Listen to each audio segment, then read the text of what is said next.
I don't see that there is enough competition. এবার কোহলির বিপক্ষে সমস্ত প্রতিশোধ নেওয়ার পালা। ভারতের হেড কোচ হয়ে সংবাদ মাধ্যমে এসে বিরাট কোহলিকে নিয়ে একই বলল গৌতম গম্ভীর, যা মুহূর্তেই ভাইরাল। দর্শক, ভারত টি-20 বিশ্বকাপ জয়ের পর হেড কোচের দায়িত্ব থেকে নিজেকে সরিয়ে নিয়েছিলেন রাহুল দ্রাবিড়। এরপর নানা জল্পনা কল্পনার পর বিশ্ব চ্যাম্পিয়ন ভারতের নতুন হেড কোচের দায়িত্ব দেওয়া হয় 2007 সালে ভারতের টি-20 বিশ্বকাপ জয়ী এবং 2011 সালে ওয়ানডে বিশ্বকাপ জয়ী খেলোয়াড় গৌতম গম্ভীরকে। এছাড়া আইপিএলে কলকাতা নাইট রাইডার্সকে অধিনায়ক হিসেবে 2 বার এবং মেন্টর হিসেবে 1 বার সহ মোট 3 বার চ্যাম্পিয়ন করেছেন গৌতম গম্ভীর।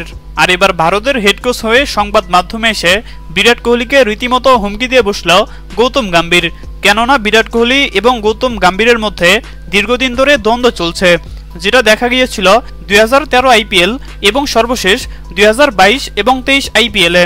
আর এবার গৌতম গম্ভীর বললেন, পারফরমেন্স না করলে কোনো প্লেয়ারই দলে টিকে থাকতে পারবে না, সেটা সিনিয়র কিংবা জুনিয়র হোক। হ্যাঁ দর্শক, আপনাদেরকে বলছি, গৌতম গম্ভীরের এমন মন্তব্য আপনারা কেমন চোখে দেখছেন জানিয়ে দিন আপনাদের গুরুত্বপূর্ণ মতামত আমাদের কমেন্ট বক্সে। ধন্যবাদ।